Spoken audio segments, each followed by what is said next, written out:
Hell yeah. Alright, we're here. It's hot, it's clammy. Episode 51. Episode 51, here we go. So we went out and we sprayed these fucking weeds, and farmers hit us up, but there's this like specific fucking weed that is really spiky, really long, and grows real thick, and just spreads like a cancer among the green. Yeah, no. Don't know what it's called, but that weed whacker should kill it. Oh yeah. It was a good effort though. We had the quad bike up, riding on the back, spraying the weeds. I'm sort of just pugging along at the quad bike. Yeah, it wasn't a. Bring it up a bit close to me. There we go. Yeah. You alright? Yeah. Oh, by the way, his collarbone is broken. Yeah. So in episode 49, I think it was, or 48, was the day I broke the collarbone. 48 was day before. 49 was day of. Day off.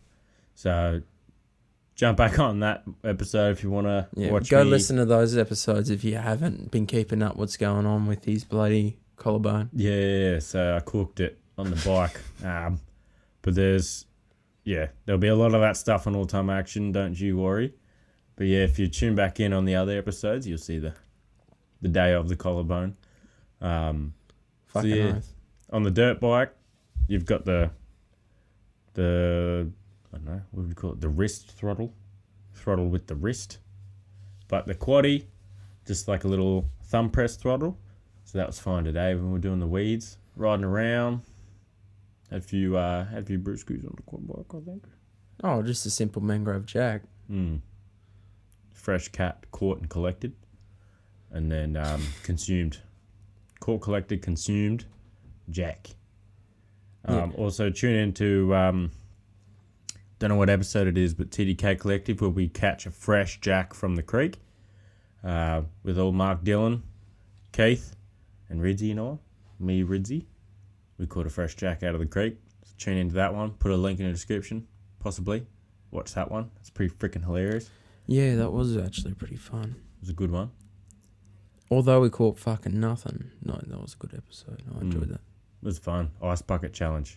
Ice bath challenge. Pretty much. Yeah, Essentially. Sick. We need to get another ice bath. Fucking good. It's so I good for love your body, that stuff, dude. man. Oh my god. Don't get me fucking started. I love me cold showers. Oh, And I love ice baths. Because, like, they suck, but at the same time, you the feel so after feeling alive. is just like, oh, fucking. You I feel so good.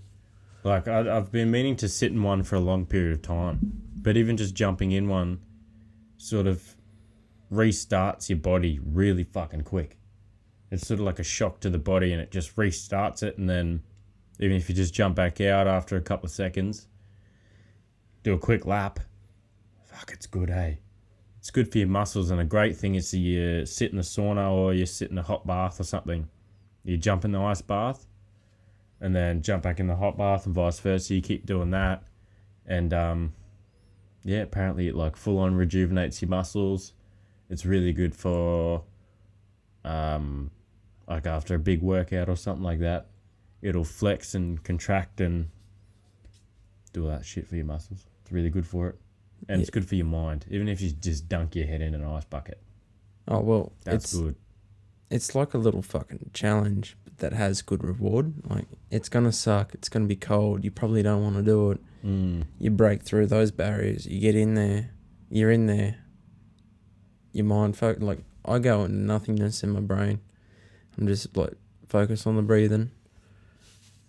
But as soon as you let it go, like, when you let the cold get over you a little bit, I feel that's when you're like, oh, fuck this, get out. Oh, yeah, and that can happen really quick. But if you're in there and you're relaxed, you'll just go like, this is good. I think you have to hit that point of, fuck this, it's too cold. And then you get your breathing patterns in. And then from that point, then you can sort of learn to relax. I think the peak is when you jump in, it's fucking cold, it's a bit of a shock. And then there's a little certain point where it just hits a peak of what the fuck is going on with your body. And then that's when you should learn how to breathe, learn how to. It's sort of like getting pumped by a wave. You're getting washed around on the wave. You just sort of go limp and you relax and you think about something else and you just relax. But in the ice bath, you can breathe. Yeah. You can breathe with that. Oh, and 100% more risk injury via fucking getting pumped by that wave. And I've been in a few in my life, and I've come out of them like, oh, how did I not end up crippled? Well, you know what I mean? It depends if you hit a reef. If you get rolled and you don't roll with it, like, what the fuck are you supposed to do, dude? Oh, yeah. I find that so much fun, to be honest. I love it.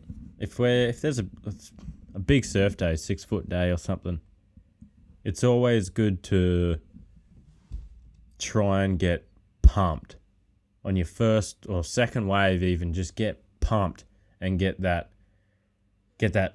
first fear factor out of the way, where you're like, oh shit, like I don't want to get pumped. These waves are pretty big. As you just try and just get pumped straight away, and then that fear's gone. You come back up and you're like, whew, that was sick. You're amped. You're ready to rock. And then you sort of just send those bigger and harder waves that you wouldn't usually send because you've already had a crash. And then that's when you get some good shit sorted. That's what I like to do anyway. But I love it. I love getting pumped. You get drilled down and you just go limp.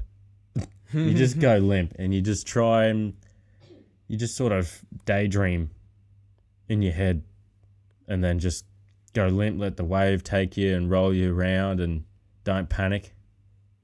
And then just, daydream about something. And then try not to go up too quick because if you go up, it'll just pull you back down anyway. But, yeah. With those people in big wave surfing, they've got those inflatable vests with the gas canisters. So what they'll do is they'll get rolled on this maverick or monstrosity of a wave, and then they'll get thrown under all the time, and then they'll pull it, and they'll come back up. But then if the ski doesn't pick them up fast enough and there's another one rolling in, they'll deflate it, and they'll swim down, and then depending on how many gas canisters they've got will depend on how many times they can inflate. So usually I think they run like 3 gas canisters or something. 3 or 4 maybe, I don't know, or 2 maybe. I don't know. I think it's between 2 and 4. So Kai Lenny, I was watching one and the GoPro on a stick, and it was one of his worst wipeouts he's been through. And he was getting rolled. He got fucking rolled on this first wave. And then he's deflated himself, swam back down, come back up, inflate. He's inflated, come back up, he's trying to wave down a ski, but a ski couldn't come in fast enough because there's another wave rolling in, like this big set. And because he's come off pretty early in the wave, he's like right in that crash zone. And he don't think he had too many deflates and inflates left. So there was one of them where I think it was one of the last ones or something. He didn't want to deflate because he didn't have any more gas left. So he just tried to duck his head down, and then a wave just went straight over him. He got rolled, and then ski came in, picked him up, and he got pretty fucked up. Jeez. But he was fine, like he was good. But I think he just got a bit of shock after a big set sort of landed on his head, as you would. That's almost worst case scenario, you'd think too. It'd be close. Worst case scenario is would be death like and drowning, and you got no more canisters, bro. You're just gonna have to get smashed until you die. Fuck that. Yeah, whack your head on the reef. Skis can't find you. Nothing left. Death, probably worst case. But I love that shit. Not the death part, but if there's no like the risk assessment kind of anything like that, the action sports where you can weigh it up and you're like, fuck, I actually could die. Like, kind of gives you that adrenaline, doesn't it? Well, that's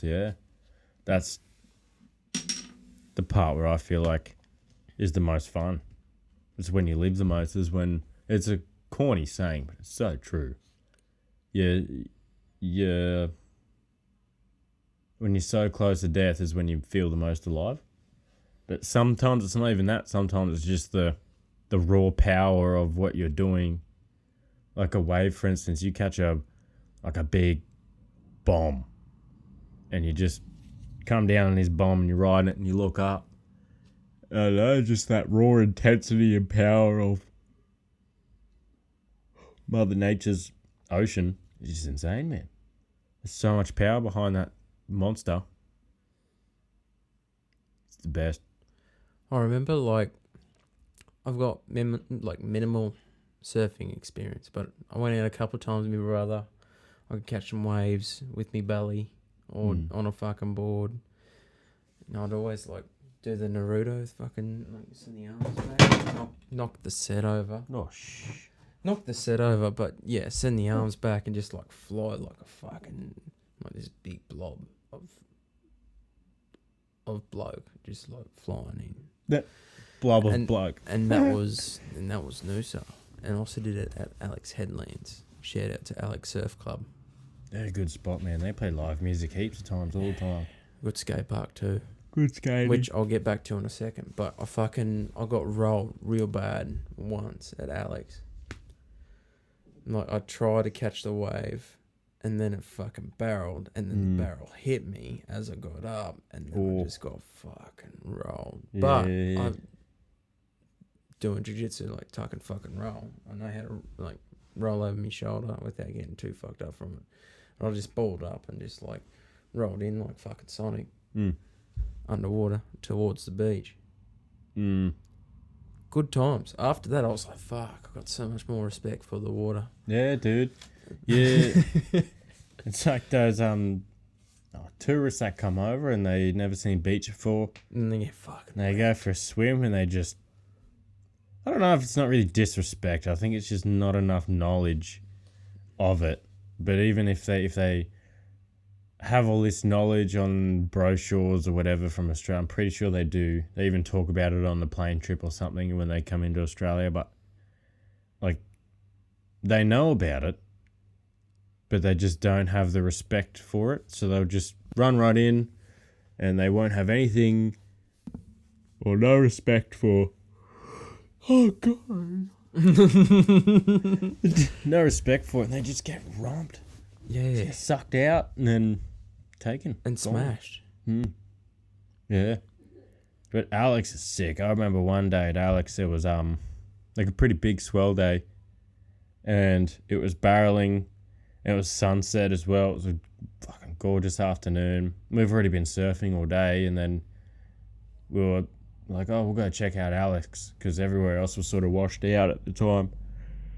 And so this is sort of like a point break. It's sort Need of a like, coffee, mate. oh yeah, I might grab that can of mother. But it's sort of like a point break, so it's it rolls in all the way to the beach, and they call it the bluff from the outside, and they come all the way in. Anyway, I remember getting one, and it was barreling behind me, but I was going too fast for it, and this is before I could learn how to stall to get back into it. And it was big. It was overhead. I'm about 6'2", so this was overhead. And anyway, I saw it was barreling in front of me on the same wave, and usually you have to cut out and jump off the wave before you get hit. But I just remember going, "Fuck it," and just straight into the other side barrel. And yeah, there was no coming back from that. But like, it looks sick. I've never seen a barrel. I've seen a barrel from the inside looking out, but this time I went from the outside coming straight in, and it's just like a black pit of just awesome fucking crazy shit going on. You just go... I can just imagine the video, like if someone saw that from the beach, just see like this barrel and some dude going... not coming out. Oh, that was fun. Alex has got... It's pretty good. The right swell direction, the right size, the right wind direction. You ever been caught up on those rocks? Yeah. On the headland? Oh, fuck, dude. Oh, not really caught up. I broke a board there when it was the last cyclone swell. I was out there, and it was like a king tide. No, I don't think it was a cyclone. I think it was just big ass swell, and it was like king tide. And I remember catching one all the way from the bluff, and it was one of the longest waves I had in a while. It was sick, overhead, just getting some cool turns in. Nothing crazy powerful there. It was just sort of it was fast, but it wasn't powerful. It's sort of just like bulging over itself, and it wasn't really barreling or anything, but it was big. So come back in, get a turn, get a snap, come in, and I was going for ages, and then I just remember coming in, and I was close to the beach. I'm like, I was like, where the fuck are the rocks? And I looked down, and I'm over. Yeah. I'm over the rocks. That happened to I'm me like, before, oh shit. So I was I've gone down, gotten some speed, come back up to dodge this rock that was hanging out, like poking out. Come back up on the lip, dodge the rock, come back down to get some speed. And then I remember there was a rock coming up, and I've gone a bit too far down to come up and just jump off the wave. I've come down, and then I've grazed my 3 fins. All 3 fins got ripped out, and then I just axed it. I don't think I hit the rocks. No. I think I landed on the rocks because I remember my wrist was sore for like a week after that, but I landed on the rocks. Board was fucked. All the fin boxes were ripped out. The fins were gone. And I just remember having a big gash on the bottom of it and spewing. Had a good surf session, but that wave was worth it, I'd say. Yeah. It was worth it. It was a good board. It was a Black Box 2 or a Monster Box 2. I think it was a Black Box. So it was a freaking sick board. But yeah, shit happens. Yeah, shit happens. It was worth it. But back to the weed spraying. Yeah. Farmers, reach out. If you've seen any of these, we'll put a little picture down here. If you've seen any of these fucking things, reach out. Let us know what kills them. We've just gone in with the fucking, and we read the MSDS or whatever it's fucking called. We've taken safety precautions. Somewhat. We're not going to die. We've been safe with this. But I think it's called like Wipeout or some shit. It is literally just like, it erases life. It kills. It's strong blue and it's potent, and don't get it on your skin because you will get cancer kind of fucking business. But yeah, reach out. Let us know what kills it, and doesn't fuck up everything else around it. I've tried Canberram. It's... So reach out to the podcast. And also, shout out to the fucking co-op. You've been doing it for years. Love yous. Halftime hooter? Bit of half? Yeah, I need to get some energy drink in me. Yeah. No, halftime. Halftime hoot. Too much school. If you smoke a scooty and you find your key, maybe that key will open too many doors in your brain. And then you sit there and you just stun mullet for a sec. And then you remember, this podcast is brought to you by TDK Collective. Us boys have been out fishing, making some good videos, and they're coming your way soon. Release date to be announced. We're on TikTok, we're on YouTube, we're on Facebook. All the links will be in the description below. Like and subscribe if you like it. Share it to all of you that have already watched it. We love yous. Pretty much. Yeah. It's a good plug. Also, when I was in the other podcast, I also did mention there was a all-time action podcast coming. Still in the making. We're hopefully going to film our first one tomorrow. See how that goes. We've also been in the making of some logos and stuff, so we're going to make an Instagram soon and just upload all that shit. And keep an eye out. It's coming. All-time action podcast coming your way soon. But yeah, fucking... Welcome back. There's that boxing fight tomorrow night. Tim Zhu and jacked Japanese boy. I can't pronounce it. Inoki or some shit. And he's jacked. He's a big boy. Maybe cheating. Don't know. Cheating? Speculation, but he looks a bit like Tainted Supplements kind of jacked. You know what I mean? Oh, yeah. Especially for a boxing fight. He's an unbelievable athlete, don't get me wrong, but he looks like there might be a little bit of extra something on the side in the special sauce, if you know what I mean. I haven't seen those two actually. I don't really follow Yeah, the you don't fighting as really much follow as. fucking. No, I want boxing. to. Get Yeah. get into MMA because it's way better, and then you'll realize like half the fans actually do it and they appreciate martial arts. The other half are just dumb as fuck and like to see beef. Yeah. Love watching a bit of beef. But yeah, it's fucking boxing's a bit too like, oh, this is a super fight and it may happen. Oh, speculation never happens. It Oh, never really? happens. And then up and comers fights that they're in there like it's their fight to lose, so they mostly win. Hmm. It's a bit bullshit. Hmm. But there's a lot of eyes on it, like Logan Brothers, Hmm. not Logan Brothers, Paul Brothers or whatever they fucking are. Logan Paul. Yeah, Logan and Jake, they're fighting and they're making some good money from it. It's not high level at all just yet. It could be. They're getting better. Jake Paul's a fuckstick. He is an absolute dickwad and should not. I think he does it on purpose because he knows that he can, like, bring eyes to it and stuff like that, and he knows how to build shit. Yeah, but It's making why? so much sense in boxing for him to do it. Yeah, but Logan Paul's. I mean, he's a bit of a fucking annoying prick, but he's not that bad. Not a bad bloke.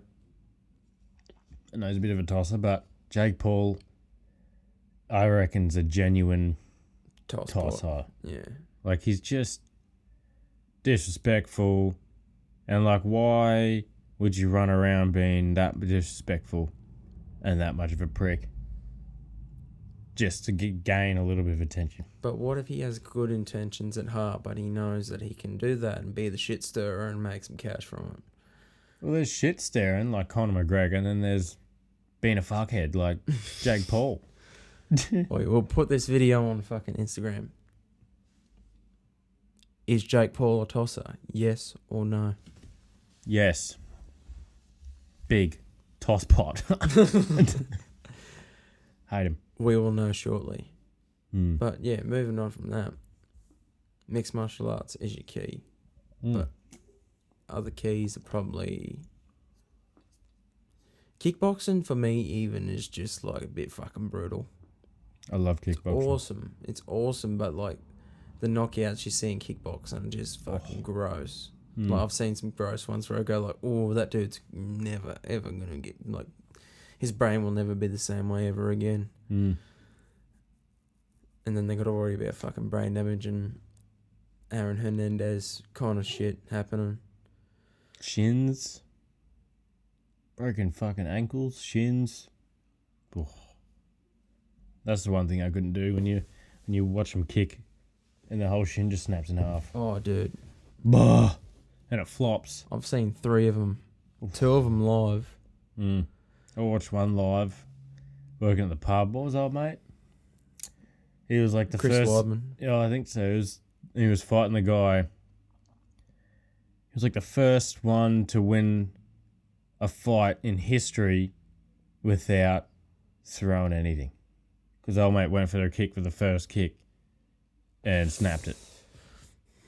Yeah, that's Chris Weidman. And he did it to a champion in a championship fight, Anderson Silva, when Anderson was at the peak of his powers. And even now, Anderson's boxing and he's looking good and he's knocking cunts out. It's sick. But, so you seen Chris when he fucking threw the kick and broke his leg. Yeah. Did you just go, like, what was your reaction? Did you just go like, oh no, or was it more like, Well, it was more like... Yeah, it was more like, oh, fuck. And because I was working in the pub and we had it live on every single TV and the pub was packed like sardines. So, you could have heard it from 16 fucking blocks away. It was just everyone going, oh! Like screaming, and everyone's like, oh, shit. And they couldn't watch it. And then they put it in replay a few times, slow motion replays. I don't like that. Oh, and it was just so, I don't know, I felt so bad for him because he's keyed up and he's done all this training and he's right here, he's ready to fight, he's gonna go. And then just First shit strike he happens. throws, Shit leg happens snaps and clean in half. snapped and there's not much you can do And he's done about it to someone else, so he knows like Mm. the Oh. pain that must be involved. Mm. Because when Anderson did it, he like threw it, it wrapped around, and then he went back on it, and it didn't collapse straight away. Whereas Chris has thrown it, it snapped, and he Straight goes, away. "Oh fuck!" And when he steps, it just like wham, Yeah. banana bend, Oh. bend a banana, and that was his fucking leg. I'm surprised the bone. I felt Like, so bad. imagine if it wasn't a clean snap in half. Imagine if it was like kind of pointed. What if the bone come went through straight his out. skin? Oh. Like there was many opportunities there that could have been like the worst MMA injury you've ever fucking seen, and it's up there. It's up there as is. I reckon it's up there because that's cause it's not even just a break and it's hanging there by a bit. Because you got to think of the other things that are fucked up too. Ligaments, tendons, everything. Tendons, everything connected or next to that bone, either cut or just snap. Or bleh. Oh, The fucking bruising that you'd get from that, because the fucking like the full skin just fucking bent. yeah. Like your skin's not supposed to bend from that. That muscle, his calf must be fucking in shreds. Oh, and that's what that bone to heal, months of recovery, Oh, dude, I'm getting PTSD fucking thinking about it. and then the physiotherapy for it'd probably be over a year, well over a year before he can start kicking again. Maybe even if that. The sad thing is, it might retire him because he is old in a division where, you know, between, I'd say, 28 and 35, you're at the peak of your powers. Mm. And then you just, like, it's declined from there. Well, is he over 35? Yeah, I'm pretty sure. He's been around for ages. Like, he's pre-Reebok. And that Reebok deal, everyone fucking kicked a stink about. And now Venom's kind of doing the same thing. No one's saying shit. Because Venom is an MMA brand, whereas Reebok was like, you can get shoes to fucking sponsor fighters and then pay them fuck all. Fuck you, Reebok. I'll still stand by it. But hey, like, it was good that, like, I kind of like the look of it too at the same time. But yeah, fucking, I don't have too much more on my brain other than Back for Blood's pretty fucking serious and it's pretty fucking good. It's a good game. If you loved Left 4 Dead, Left 4 Dead 2, it's almost exactly. It's Left 4 Dead 3. Like It just looks better, I'd say. Shooting's good, Mechanics are good. perks are good, like the cards. The cards. Gameplay's really good. And just the graphics are good too. Like, I don't know, it's just a revamped Left 4 Dead. And it works. It's great. Shout out. Sponsor us. Sponsor. No. We will bring footage of TDK Collective doing a... Oh yeah, quick fucking review on Skyrim fishing, by the way. If you're into Skyrim, Disappointed. the fishing's kind of fucking Disappointed. T-Rash. $30. You got me $30. But hey, the more that I find out about it all, like, you can own a farm there. There's heaps of shit you can do. But the fact that they sold fishing as like the main fucking thing. Yeah. Disappointed. Like, I was expecting to go anywhere and just chuck a line in and bring as many fish as I Like want. Red Dead 2. Yeah. Like Red Dead 2, just a bit more free roam.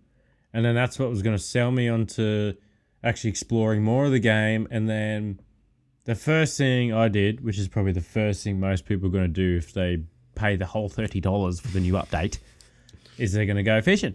You go fishing and you can't go fishing anywhere. You have to find a spot that's allocated for fishing. And then you throw one in and the mechanics are weird. You can't even look around. You can't even look around. And then... that's what I reckon of that. Like, it's just... I don't know. There's so much potential is just lost. In some sense of the word, would you say that the fishing update needs an update? The fishing update already needs an overhaul. It needs to be free roam, full stop. And then, I don't know, you should be able to collect a bunch of fish, and then, yeah, I don't know. Needs an overhaul. I like already. how there's more fish now though, like brook bass. Fucking oath. Everyone loves catching bass. They just need a free roam, man. It shouldn't be that hard, eh? Whoever you ask that has caught a bass, and if you ask them, hey, you've caught a bass, right? And they say, yeah. And you say, like, you love catching bass? Like, at least 95% of the time, people are going to say fucking oath. Bass are good. Good catching. Not really good eating, but good catching. But there is probably some way to fucking cook it. Me and Dinky talk about it all the time. We're like, yeah, freshwater, you know, bit muddy, bit fucking, yeah. Whereas saltwater fish are clean as fuck and they're good eating. But I reckon, like, if there must be, in the realm of possibility, a way to cook certain freshwater species that just makes it taste fucking amazing. Maybe with some herbs and spices? Yeah, or like salt. just the way you cook it? Maybe a lot of salt or something. Do you want it crispy? Oh, maybe like... Maybe the best way to cook them is roasting or boiling or something like that. And maybe with like an open flame? Maybe open flame. With some lemons and herbs path. in it. Cut it open. Butterfly it. Chuck some shit in it. Open flame it. Maybe. It's... Or sizzle it. Yeah, hit us up. Let us know. Comment what's the what you best way reckon. to cook freshwater fish? Yeah. Because I don't know. And I'd love to know. So reach out. Please. Hell yeah. But anyway, that's all from me. Pretty good cast. Happy fucking Tuesday evening. Dinky will be back next week. Yeah. If you haven't already, check out the episode 50. We did just a big special. Very special, yeah. Very special milestone for last episode. Yeah, check them out. Check them out. It's gonna be sick. Yeah, keep an eye out for All Time Action podcasts coming out to you soon. It's gonna be wicked. Probably a bit more of this episode. We're talking a bit about what we're sort of going to talk about on our podcast. Yeah. But it's up that alley. It's up that alley. Like, probably a bit different, but about the sports and stuff that we do and stuff that we love. So keep an eye out for that. Yeah, follow our Instagram, All Time Action. Dude, that thing's ruined your fucking belly. It's ruined my belly, but I'm not yawning, so that's good. Yeah. TDK Collective. Yeah, and also, episode 51 of the podcast is brought to you by DJR Designs. I forgot to mention that in the ads, but we're plugging her now. She's beautiful. Hit her up on Instagram. The link will be below in the description. If you need a design, she's your gal. But actually, she's my gal. I'm going to wrap this up by saying, reach for the moon and the stars. You know what I'm going to say. Skid safely. Strange danger.